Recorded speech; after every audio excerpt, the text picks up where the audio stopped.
გამარჯობა საქართველო, მე თქვენთვის მაქვს საინტერესო ინფორმაცია, საჭიროა ნამდვილად ღირს.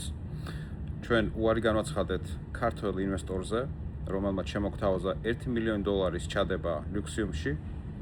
ჯერ თქვა 9 მილიონი, მე თქვა 1 მილიონი. ის დაგვიკავშირდა 2 დღის წინ პირადად მე ისრაელიდან. და ესეთი მძიმე გამოცდილება მე არ მქონია ბიზნეს ურთიერთობაში. ამას არის ადამიანი, რომელმაც არ ვიცი როგორ მიაღწია წარმატებას, ალბათ აი ეგეთი გაჯიქული თუ როგორ შეიძლება დავარქვა ურთიერთობით და ფიქრობდა რომ ესეთი მიდგომა ლუქსიუმთან, რომელიც არის თანამედროვე ახალი პროექტი გლობალური სოფლიოსთვის გაამართლებდა. მაგალითს გეტყვით უბრალოდ, როდესაც ჩამოვარდა საუბარი იურისტებზე, ჩვენ შვეიცარიელი იურისტებს დედა აგინა. შვეიცარიელი იურისტები დედა გვიგინა მოკლედ. ესეთი ადამიანების ადამიანთან ვერ ვითანამშრომლობთ ფიზიკურად. აქ დედის გინებაზე არა საუბარი. ანუ ადამიანი ისეთ რაღაცებს ითხოვდა, რომელიც არ არის რელევანტური თანამედროვე ბიზნესში, განსაკუთრებით კრიპტო ბიზნესში.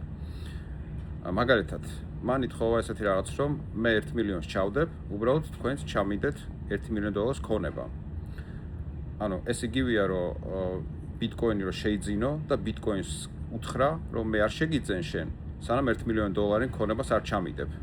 ანუ 100%-იანი გარანტირებული მოგება უნდა, ეს გასაგებია. თუმცა, როდესაც შენ ხარ ესეთი გლობალური სტარტაპის წინ და გქვია angel ინვესტორი. angel ინვესტორი არის ის ადამიანი, რომელიც აფინანსებს დასაწყისში კომპანიას და მისი ბენეფიტი არის ზუსტად ის, რომ როდესაც ის გახდება დიდი, მან შეიძინა კომპანიის აქციები და კომპანიის ლუქსიუმის ნაწილი ძალიან დაბალ ფასში, კაპიკებში. ეს არის angel ინვესტორის უპირატესობა. ამას რო ვერ აანალიზებს, მე ვუთხარი რომ კი ბატონო, დაევლოთ მაშინ 2028 წელს, როდესაც გააშვება ლუქსიუმი ბლოკჩეინზე, მაშინ სრულებით სხვა პირობები იქნება, ლუქსიუმი სრულებით სხვა ფასი ექნება და ამავდროულად.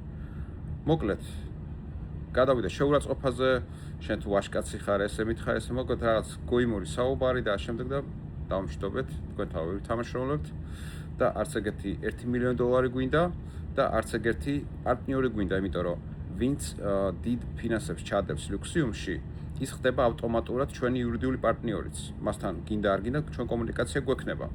ამიტომ ვერ შევლახავთ ჩვენს იმიჯს ესეთი ხალხით.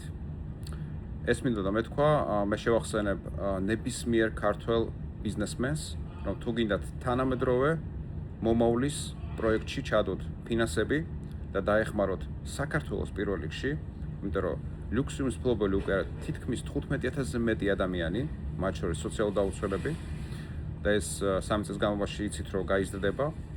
ლუქსიუმის ფასი გაიზარდა 1 ფრანკიდან 3.5-დან 38.5-მდე თითქმის და ეს პროგრესი მიმდინარეობს სტაბილურად წინ. ჩვენ უკვე გავდივართ ამერიკელ ინვესტორებზე და ყველაფერი დასწრებაზეა 21 საუკუნეში. წარმატებები.